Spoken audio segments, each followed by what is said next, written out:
Hello everyone. So I woke up a bit early today to record this video.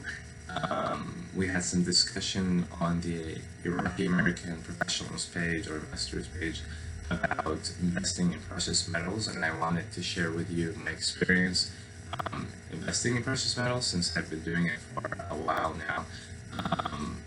Investing in precious metals is really a good idea to protect against economic uncertainty and to hedge against inflation. So you know when there is economic problems, the Federal Reserve or central banks would pump liquidities into the system and they would do bailouts. And then, like I saw yesterday, they're buying corporate ETFs for the first time ever. That means that they're going to increase liquidity in the economy. They're going to pump a lot of money and potentially increase inflation dramatically as well. So, well, the ideal thing to balance for inflation, I believe, is precious metals. So, and to me, there are three main precious metals that I look into: gold, silver, and platinum. They're all great industrial metals, but they're also great for preserving value and preserving physical aspects of the metal. So like you can keep them in a bank or in a safe for hundreds of years, and they'll still maintain they're still shiny. They're still going to maintain their integrity.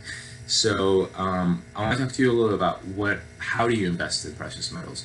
So for gold, silver, and platinum, there are two kinds that you could invest in. The first kind is called bullion.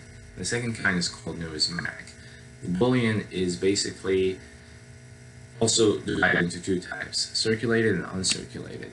Bullion comes in coins and bars. Numismatic comes in mostly coins, and it comes as more of a collectible item. So it's certified by a professional agency for its authenticity and perfection or clarity, really. There's a number, and I'll share that with you. So if you're trying to invest just in the metal, I would recommend buying bullion, because numismatic or certified would have an additional premium that usually ranges between, like, depending on whether it's gold or silver, but it could go up $200 or more if it's like a 1 ounce gold, and depending again on the rarity of it too. So let me show you just a couple of examples. So this is a silver bar, and this is a silver numismatic. So this is 1 ounce, and this is 10 ounces. I think silver is around like 15.80 or something right now. If you're buying a coin, it would probably be around $17-18 an ounce. But if you're buying numismatic, it would be a bit more than that, and again, depending on the rarity. And I wanted to share with you this in particular because this company is called Annex. It's, I would say, the third company of your choice. It should be, because it's not the biggest one. The biggest one, in my opinion, is this one. It's PCGS. So as you can see, this is again a numismatic. It's a certified gold coin, and it has a serial number. It has a certification of how perfect the coin is. MS is usually precedes the number. 70 is the most perfect coin that has absolutely nothing wrong with it, since production. So MS70 is what you would look for if you're trying to look for collectible items. It will be a bit more expensive, but that's kind of the premium if you're willing to pay. So that's PCGS. That's the company, in my opinion, is number one if you're looking for that. The number two company is right here. So this is NGC, and this is a platinum coin, and it's PF70. So as opposed to MS70, PF means proof.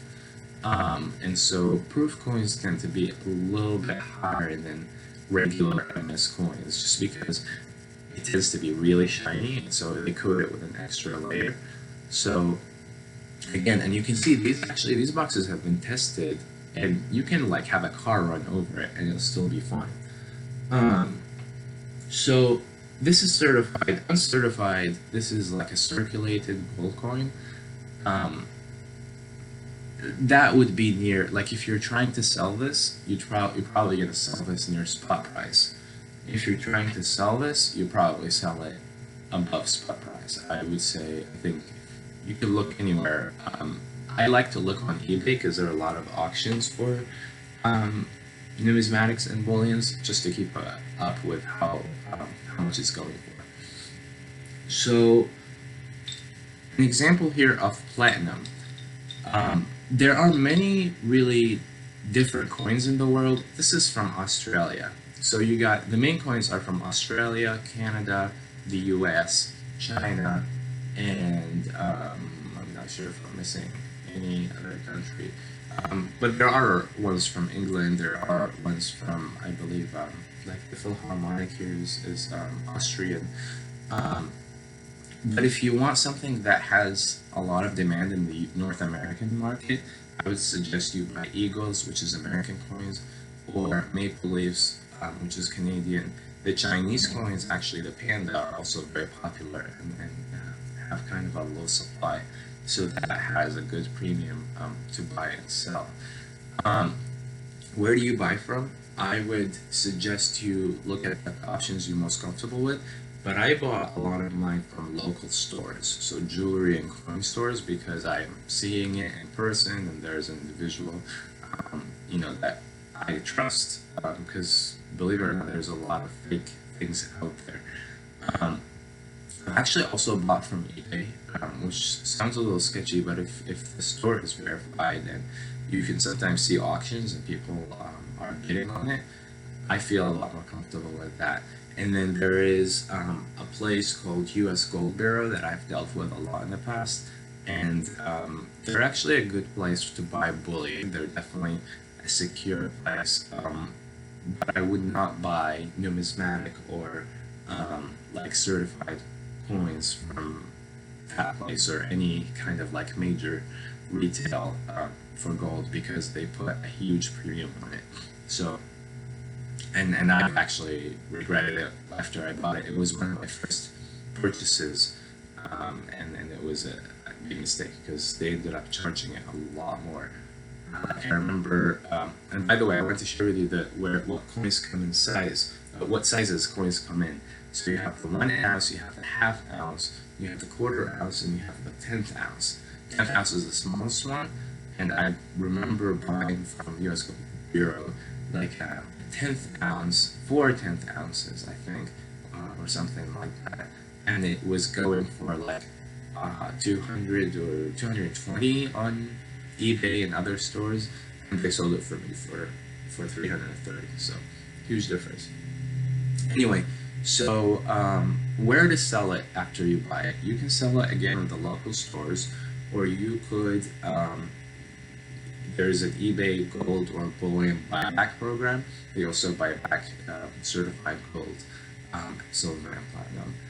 And there are other websites where you could sell it. I actually really like Kitco too. So Kitco.com, I think it's a Canadian website.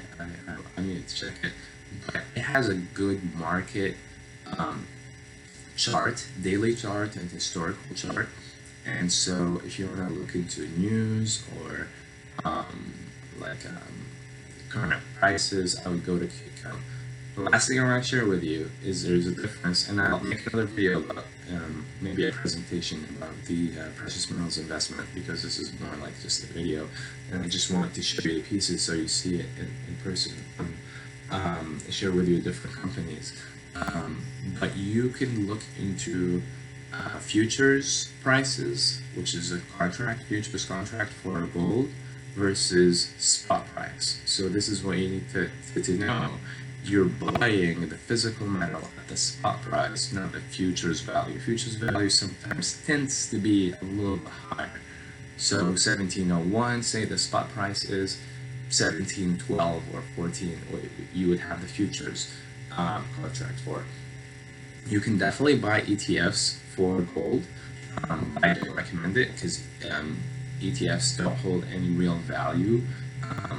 they tend to have more contracts and more shares than there is actual gold by a huge margin in the world. So if it comes down to physical gold getting high demand and really bad inflation, you want to sell it, you might be in trouble selling an electronic share because there isn't enough gold to cover for it. So you can look into that yourself. I prefer physical gold stored in the bank, or if you have a safe, and I wouldn't buy too much. It's just kind of like an emergency cash, if you will. It's in case the economy gets really bad, you would have that in your portfolio to offset.